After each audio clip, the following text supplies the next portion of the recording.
Hello students, welcome to the Spandan Academy. Today we shall study the sixth chapter of English.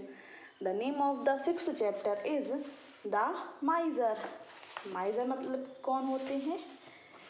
कंजूस, जिनको सिर्फ पैसा कमाना अच्छा लगता है, खर्च करना नहीं लगता अच्छा. तो माइजर मतलब क्या होता है? कंजूस. Let's read our chapter. Once there was a very rich man.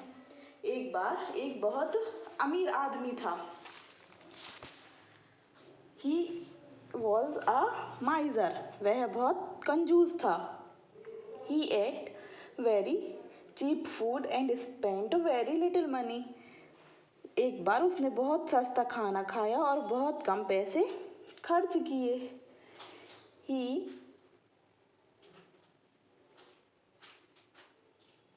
lent money to small shopkeepers at a high rate of interest. वह हमेशा छोटे दुकानदारों को उच्च ब्याज की उच्च दर पर पैसे उधार देता था. In this way he earned a lot of money. और वह इसी तरीके से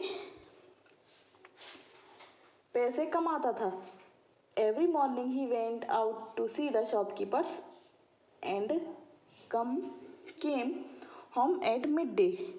वो हर सुबह वह शॉपकीपर को देखने जाता था और घर लौटकर 12 बजे आता था. मिड डे मतलब क्या होता है? 12 बजे. The miser had a watchman to look after his house.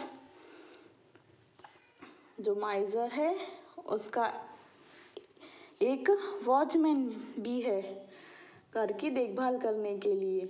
The watchman lived in अ हट नियर द गेट. जो वॉचमैन था वो हट में रहता था. हट मतलब जो घास से और वो लकड़ियों से बना हुआ घर, उसमें रहता था. कहाँ पर रहता था? Near the gate. जो माइजर के गेट के पास हट में रहता था. He liked fish and his wife cooked it for him every day. जो वॉचमैन था उसको फिश खाना बहुत पसंद थी और उसकी वाइफ थी वह डेली फिश कुक करती थी. कुक मतलब क्या होता है? रोज पकाती थी, रोज बनाती थी. उसे डेली, जो वॉचमैन था उसको फिश खाना बहुत पसंद थी, इसलिए उसकी वाइफ डेली फिश कुक करती थी. The watchman told his wife. एक दिन वॉचमैन ने उसकी वाइफ से कहा, cook the fish before mid-day. तुम मेरे लिए फिश कुक 12 बजे के पहले करना. मिड-डे मतलब क्या होता है? 12 बजे. बिफोर मतलब पहले. तो तुम मेरे लिए फिश कुक 12 बजे के पहले करना. Our master will be out them. क्योंकि उस टाइम मास्टर घर के बाहर रहता है. He does not eat meat or fish and he will not like the smell of fish. क्योंकि वह मीट और फिश नहीं खाता. क्योंकि वह मीट और फिश नहीं खाता और वह उसकी स्मेल को भी पसंद नहीं करेगा. One day the master came home early. एक दिन जो मास्टर था उसका वो घर जल्दी आ गया, 12 बजने से पहले ही. He walked past the watchman's hut and caught the smell of fish. वह वॉचमैन के घर के पास से ही निकला और उसने फिश की स्मेल को पहचान लिया. मतलब पकड़ लिया, कैच कर लिया. फिश की स्मेल को पहचान लिया. It was a nice smell and he liked it very much. उसे जो फिश की स्मेल थी वो अच्छी लगी और उसे पसंद आई. That afternoon he called the watchman and asked him. और उसने उसी दिन वॉचमैन को बुलाया और पूछा, What were you cooking today? आज तुम घर पर क्या खाना पका रहे थे? The watchman said quickly, I want do it again. Sir please excuse me. तो वॉचमैन ने जल्दी से कहा, सर मैं दोबारा नहीं करूँगा, मुझे माफ़ कर दीजिए। प्लीज़ एक्सक्यूज मी, मुझे माफ़ कर दीजिए। The miser said, don't be afraid, I am not angry. माइजर ने कहा, जो रिच मैन था उसने कहा, डरो मत, मैं तुमसे नाराज नहीं हूँ। What was your wife cooking, please tell me, तुम्हारी वाइफ क्या कुक कर रही थी, प्लीज मुझे बताओ।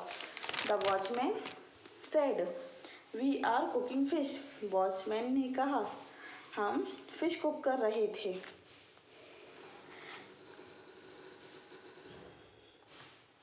वी आर कुकिंग फिश, हम फिश कुक कर रहे थे। The miser said, please cook it every day, I like the smell very much. तो जो माइजर है उसने कहा, प्लीज तुम फिश को डेली कुक किया करो, मुझे उसकी स्मेल बहुत पसंद आई। The watchman and his wife thought, our master is mad. Watchman और उसकी वाइफ ने सोचा, हमारा मास्टर पागल है। मेड मतलब होता है पागल। But they cooked fish every day, लेकिन हम फिश कुक रोज करेंगे, डेली करेंगे। After a month, one evening, the watchman and his wife went to see their master.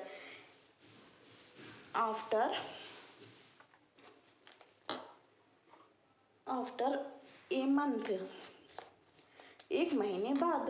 After a month मतलब क्या होता है, एक महीने बाद। One evening, the watchman and his wife went to see the master. जो watchman था और उसकी वाइफ मास्टर के पास गए।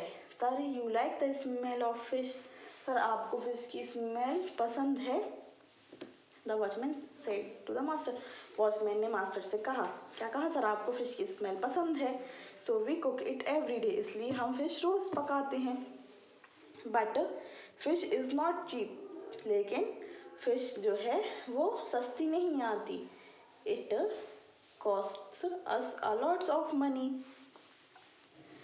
लेकिन फिर सस्ती नहीं मिलती और इससे हमारे बहुत पैसे खर्च हो जाते हैं। It cost us a lot of money, I earn only 30 rupees a month, और मैं महीने में सिर्फ 30 रुपये कमाता हूँ। So please give us money for the fish, तो सर मुझे आप फिश खरीदने के लिए कुछ पैसे दे दीजिए। The miser thought for a while, miser ने कुछ पल सोचा। Then he said, oh all right, और कहा, ओ ऑल राइट, हाँ सही, रुको। वेट हियर, रुको। He went into his room and shut the door behind him. वह अंदर अपने रूम में गया और शट द डोर, और उसने दरवाजे लगा लिया अंदर से। He took out some silver coin from a bag, जब वो रूम में गया तो उसने बैग में से सिल्वर कॉइन निकाले। ही dropped them one by one on the floor, और वो सिक्के को, सिल्वर कॉइन मतलब क्या होते हैं, चांदी के सिक्के, वो सिक्कों को एक एक करके जमीन पे गिराता गया। वह सिक्कों को एक एक करके जमीन पे गिराता गया। ड्रॉप्ड मतलब होता है गिराना, फ्लोर मतलब जमीन पे। The watchman and his wife heard the tinkle of the coins and were very happy. जो वॉचमैन और उसकी वाइफ थे वो हियर द टिंकल, आवाज सुन रहे थे। टिंकल मतलब क्या होता है, जब अपन कोई सिक्का फेंकते हैं नीचे तो जो खनखनाने की आवाज आती है उसको बोलते हैं टिंकल। तो जो वॉचमैन और उसकी वाइफ थे वो सिक्के की खनखनाने की आवाज सुन रहे थे और वर वेरी हैप्पी, और बहुत ज्यादा खुश हो रहे थे। They said he is going, और कहने लगे he is going, next page पर देखिए, he is going to give us all that money, और कहने लगी ये जो मनी है वो सारी हमको मिलने वाली है। After some time their master come out and set down on a chair, और कुछ समय बाद जो मास्टर बाहर आता है और चेयर पर आकर बैठ जाता है।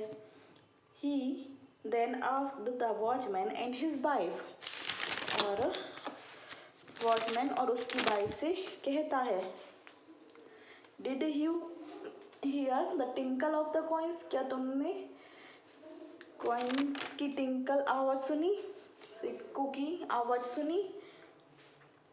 Yes sir we did said the watchman. हाँ सर हमने सुना। सेड द वॉचमैन किसने कहा? वॉचमैन ने कहा हाँ सर हमने सुना। Did you enjoy it? Asked the माइजर। क्या तुमने इसे एंजॉय किया? माइजर ने कहा। क्या माइजर ने क्या कहा? क्या तुमने आवाज को एंजॉय किया?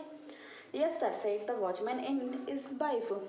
हाँ सर किसने कहा? वॉचमैन ने और उसकी वाइफ ने कहा हाँ सर। The miser then said all right. फिर माइजर ने कहा ठीक है। I enjoy the smell of your fish and you enjoy the sound of my coin. I enjoy the smell of your fish. I enjoy the smell of your fish and you enjoyed the sound of my coins. जैसे मैंने तुम्हारी fish की smell को enjoy किया था बस वैसे ही तुमने मेरे कॉइन्स के साउंड को एंजॉय कर लिया। I don't ask for your fish. मैंने तुमसे तुम्हारी फिश नहीं मांगी। So you don't ask for my money. तो इसलिए तुम मुझसे मेरे पैसे से मत मांगो। नाउ गो अवे और यहाँ से जाओ।